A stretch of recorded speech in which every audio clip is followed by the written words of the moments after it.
8वें संतान से तू मारा जाएगा। जैसे इस आकाशवाणी को राजा कंस सुना, वैसे घोड़ों की लगाम हाथ से हाथ छूट जाती है और झपट करके रथ के अंदर प्रवेश हो जाता है। महारानी देवकी के सिर के बाल को अपने हाथों से पकड़ लेता है और तलवार निकाल के सर काटने के लिए तैयार हो जाता है। लेकिन पति का धर्म है पत्नी की रक्षा करना, हर पति का। उस समय वासुदेव जी ने महारानी देवकी को बचाने के लिए महाराज कंस की प्रशंसा करने लगे।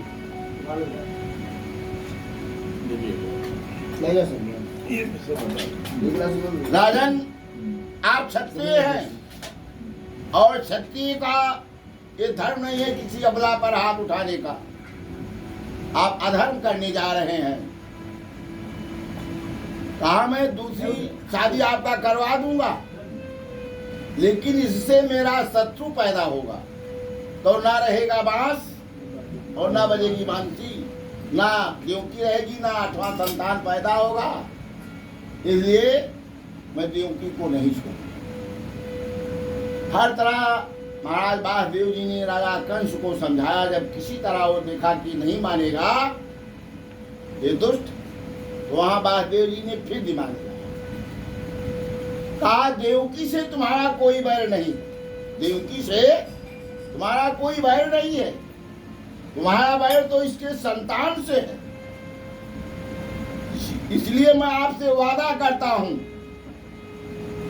कि जैसे इस देवकी से पुत्र का जन्म होगा, वैसे मैं आपके पास पहुंचा दूंगा और आप उसे मार डालिएगा। इस बात को सुनकर राजा कंस बहुत प्रसन्न होता है। तो सुन विनती वसुदेव की, कंस राज हर्षाए, और केत छोड़ी कह देव की लीन्यो लठ भय आए। महाराज वासुदेव की जब इतनी बड़ी विनती सुना तो राजा कंस प्रसन्न हो जाता है और महारानी देवकी को रथ में बैठा देता है।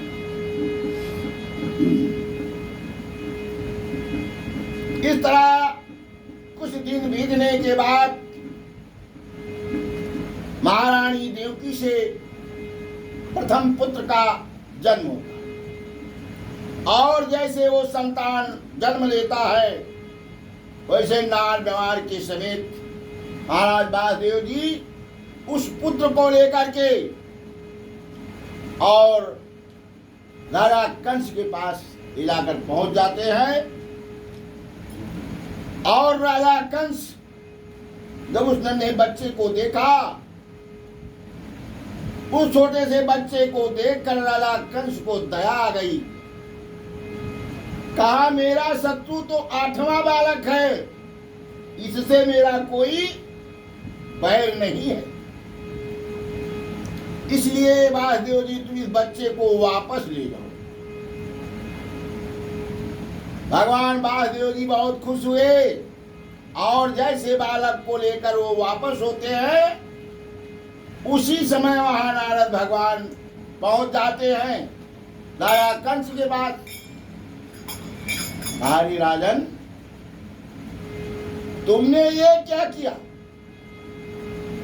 उन्हें बालक को वापस क्यों भेज दिया? तो जमीन के ऊपर 8 रेखाएं खींचा कि समझाने के लिए कुछ बुद्धि लगाना पड़ता है। तो नारद जी ने पृथ्वी के ऊपर 8 रेखाएं खींचा, कहा इधर से गिन दो तो इधर 8 होता है, और इधर से गणना करोगे तो इधर 8 होगा। ना मालूम कौन सा बालक 8वां बन जाओ, तुम्हारा काल बन जाओ। ये तुमने क्या? बस कंस ने तुरंत संदेशा भेजा और वासुदेव जी उस पुत्र को लाकर राजा कंस को वापस दे दिया। लोगों ने कहा कि नारद जी ने ऐसा क्यों किया? नारद जी को तो ऐसा नहीं करना चाहिए। नारद जी ने इसलिए ऐसा किया कि ये जितना पाप करता जाएगा इसका पाप बढ़ता जाएगा, इसकी सीमा समाप्त हो जाएगी तत्काल। इसलिए नारद जी ने ऐसा किया कि ऐसा दुष्टता ये करेगा तो इसके पाप बढ़ जाएंगे, उसकी मौत जल्दी आ जाएगी। ऐसे ऐसे करके नारद जी ने देवकी के 6 बालक मारे गए एक एक करके, और 7वें में जब भगवान योग माया प्रकट की, योग माया को बुलाया, और वासुदेव जी ने क्या किया था, वासुदेव की जो दूसरी पत्नी थी रोहिणी, विपत्ति के समय हर लोग अपने मित्र सखा का सहारा लेते हैं। उस समय वासुदेव जी ने अपनी दूसरी पत्नी रोहिणी को दूसरी पत्नी रोहिणी को नंद बाबा के घर भेज दिए। नंद बाबा के यहाँ गोकुल में। तो भगवान ने योग माया को प्रकट किया, और जब 7वां गर्भ आया तो यहाँ डबल पहरेदार हथकड़ी बेड़ी जेल के अंदर है। इधर भगवान ने योग माया को प्रकट किया कि 8वें गर्भ में मैं आऊंगा, देवकी का जो 7वां गर्भ है उस गर्भ को देवकी के गर्भ से खींच लो। संकर्षण, जो संघर्ष से पैदा हो उसका नाम संकर्षण होता है। बलराम जी का एक नाम संकर्षण, क्योंकि संघर्ष से वो पैदा हुई। तो योग माया ने देवकी का 7वां गर्भ खींच करके और ले जाकर महारानी यशोदा के गर्भ में बैठा दिया, और कहा तुम जाकर रोहिणी जी के गर्भ में, और कहा तुम जाकर यशोदा के गर्भ में बैठना योग माया से, और 8वें गर्भ में मैं यशोदा के स्वयं आ रहा हूं। तो योग माया ने जाकर महारानी देवकी का 7वां गर्भ खींच करके नंद बाबा की, वासुदेव जी की दूसरी पत्नी जो रोहिणी थी उनके गर्भ में ले जाकर बैठा दिया बलराम जी को। बलराम जी का शुद्ध नाम संकर्षण है। और महारानी देवकी को स्वप्न दिया, जाकर राजा कंस को सूचना पहुंचा दो कि देवकी का 7वां बच्चा अधूरा नष्ट हो गया, ताकि उसको महाभारत हो जाए। संदेशा पहुंच गया राजा कंस के पास कि देवकी का 7वां बच्चा अधूरा नष्ट हो गया। और 8वें गर्भ में जब भगवान चक्रवर्ती सम्राट स्वयं आ गए तो महारानी देवकी का मुख जो है ये सूर्य के समान चमक रहा है। कल जब जेल में आया तो देखा कि देवकी का मुख सूर्य के समान चमक रहा है कि इसमें मेरा काल अवश्य है। कड़े पहरेदार कर दिया, सोते जागते डबल पहरा लगा दिया। और वासुदेव से कहा जैसे तुमने आज तक सच्चाई निभाया है, इसलिए इस बार भी ऐसे करना, धोखा मत करना। और स्वयं दिन में 2-4 राउंड लगाने लगा दिन तक। जब भगवान देवकी के 6-7 बच्चे मारे गए और 8वें का जब आना हुआ, कितना बजा? 4 लगा दिए। तो महारानी देवकी जी जब 6 बच्चे मारे गए और एक एक बच्चों को कंस मारता गया, महारानी देवकी के गर्भ में जब भगवान स्वयं आए तो देवकी जी से बताया कि मुझे नंद के घर पहुंचा देना, क्योंकि नंद बाबा ने बचपना में तपस्या किया था पूर्व जन्म। तो भगवान उनके पास गए, क्या चाहते हो? कहा मैं आपके बाल लीलाओं को देखना चाहता हूं। और देवकी और वासुदेव ने तब किया था। तो वो भगवान वरदान देने के लिए गए। आप क्या चाहते? कहा मैं आपके समान पुत्र चाहता हूं। तो उनको पुत्र बन करके आए। और नंद यशोदा ने तब किया था, भगवान ने वरदान दिया था, कहा मैं आपके बाल लीलाओं को देखना चाहता हूँ। जब भगवान की बाल लीला देखने के लिए भगवान शंकर गए थे, कहाँ? अयोध्या। अरे नंद बाबा के दुआरी त्रिपुरारी जय लेना है। यहाँ जब भगवान का जन्म होता है तो यहाँ भी आए और वहाँ अयोध्या में भी गए शंकर जी। भगवान के बाल लीलाओं को देखने के लिए, राम छोटे थे और लिखा है रामायण में, पढ़ लेना। भगवान के प्रेम बस हनुमान जी रुद्र देह तजने बस, रुद्र देह तजने बस बानर भे हनुमान। भगवान शंकर ने अपने रूप को तजा। एक बार भगवान शंकर और पार्वती बैठे थे। पार्वती जी से भगवान भोलेनाथ ने कहा मैं भगवान राम की लीलाओं को देखना चाहता हूँ। पार्वती जी ने कहा आप कभी कहते हैं मैं रावण की रक्षा करूंगा, कभी राम की लीला देखा चाहते हो।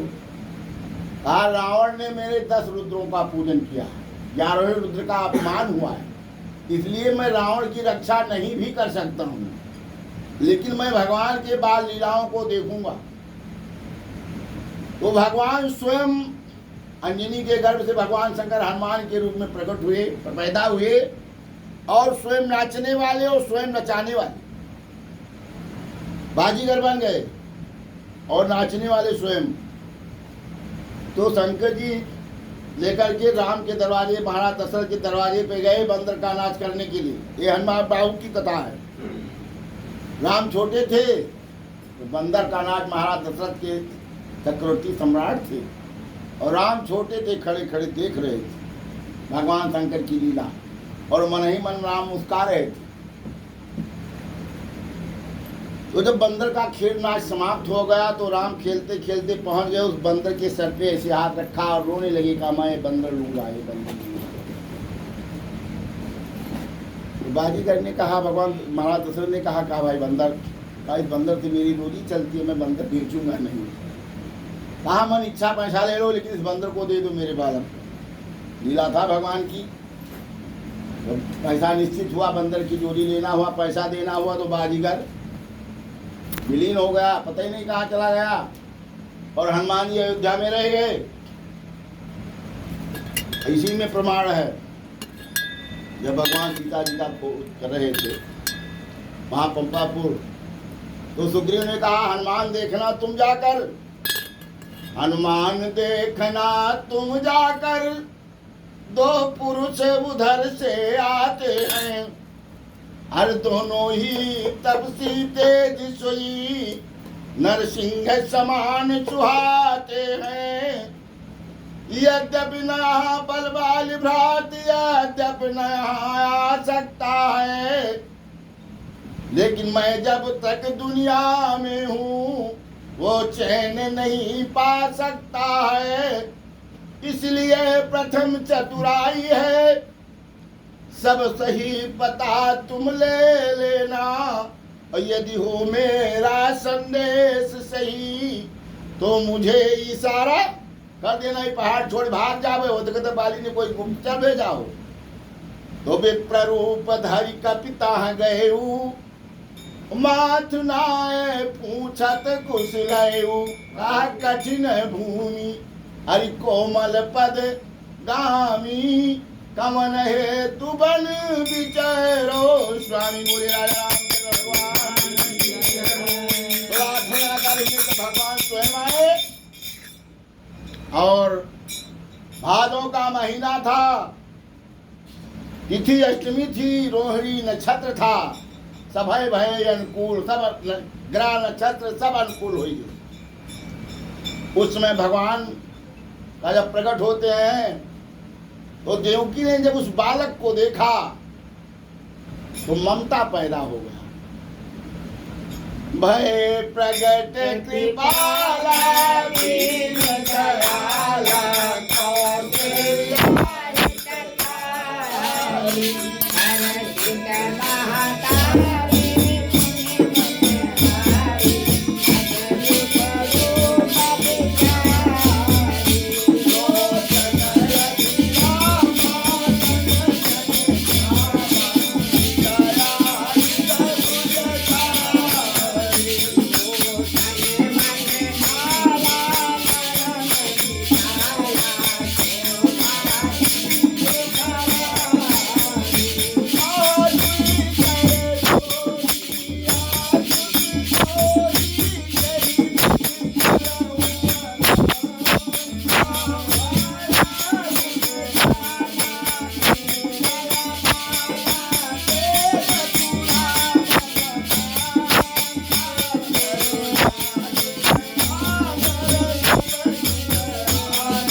नंद घाय आनंद भयो,